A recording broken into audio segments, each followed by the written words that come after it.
We welcome you to the video podcast that was voted one of the best in the marketing research industry in 2019, again in 2020. And this year, it's been designated by FeedSpot as one of the places to go on YouTube for the very best market research information. This is Research Business Daily Report, seen every Monday, Wednesday, and Friday most weeks, and where we present a news item that we think is most likely not been seen or heard very little about previously. We do rely on viewer support, but we'll talk to you about that at the end of today's RBDR. I'm Bob Lederer, in my 27th year as the respected voice in market research. It's fair to say there's never been a foolproof method to measure the effectiveness of a marketing plan or to predict demand more directly. Not even with ad campaigns, particularly prior to marketing or ad situations.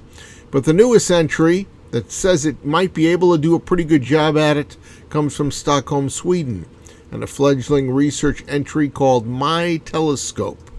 Its founder and CEO, Rodrigo Graviz, has built a service based on his belief that relying on share of search, that's a new term, can be the most effective method of predicting future demand for a product.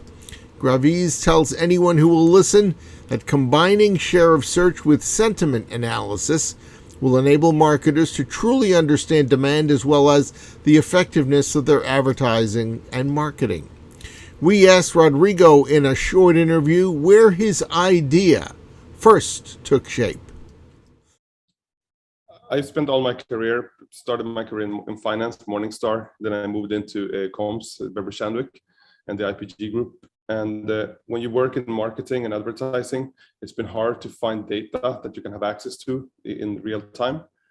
And when starting to understand, okay, but what does Facebook do, Amazon do, Google do to predict what people are going to buy, what ads to serve, or what products to serve them, and looking into their algorithms, we saw that a lot of what they're using is, of course, click-based, what they click, but also what they were searching for. So if they were using search as an intent signal, we were thinking, okay, but how can we do that for branding and for long-term effects of marketing? And so that was where it started. But at the same time, we were working with the more traditional panels and the opinion polls, and we couldn't see any correlations towards market share or sales over time. So that's the reason actually where we said, okay, but if they do it, the giant tech companies, we need to find a way how we can do it as well. The big search engines, how they work today is that they serve ads based on your searches to make you through the the sales funnel. And so that's one side. And the other side is actually when we now started to do the research, Google has actually been part of serving data so that we can use their data to make the studies together with a working group in the UK called the IPA, Share of Search Council. So it's an interest, I think, for the whole marketing industry in that sense, to understand, to have a metric that everybody can be aligned on.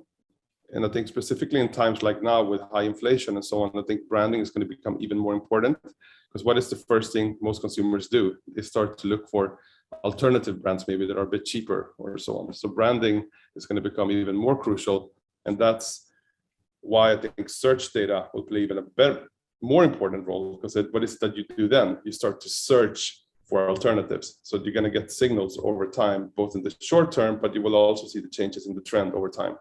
Of correlations between share of search and market share and sales over time is 83%. Then that might vary depending on category to category, but also brands within a category. But you will have everything from, we've tested our research on everything from chewing gum to cars, insurance, and financial markets. So in all, we've tested it around 50 categories to see it. And of course, that I think, and what's super interesting is that because when we started to do the research, I would never think that anybody would search for chewing gum or for ice cream, because I think most of the time you know the brands already. But for example, the search term that had the strongest correlation in the ice cream market was how many steps do I have to walk after I had an ice cream, for example, or chewing gum, it was for taste, different new releases of product taste and so on. The traditional way of how it's been worked is by econometrical models and so on, and going maybe to the big consultancy firms or their media agencies. And you would have to pull up data like Nielsen data, sales data, all the media expenditures. You will probably spend at least 3 months with this project. And I don't know how much money you would actually invest in it. And then you would have an outcome. With our tool, you insert a brand, your competitor's brand, and you have a result within 10 minutes. We've started to work with brands with like in Unilever in Sweden, for example, Kellogg's here in the US, to get their feedback also on the tool, but also to understand what they saw by using it. We've heard rumors, for example, that Adidas in Canada are using share of search as one of their business metrics. And we also know that a lot of the research firms are being asked more and more to supply share of search data to their customers.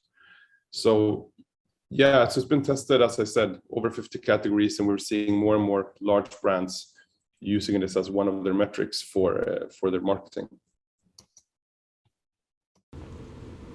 That wraps up today's edition of the Research Business Daily Report. We did mention at the start of our video today that we are looking for supporters of our program because viewer support is important to us. And we're talking about agreeing to provide a small monthly contribution if you're an individual, maybe a slightly larger one if you're a company. You can visit our exclusive crowdfunding platform at patreon.com/RBDR, and there you can select the level of support that works for you. We hope you have a good research day, and we will welcome you back here on Friday. Until then, please stay safe.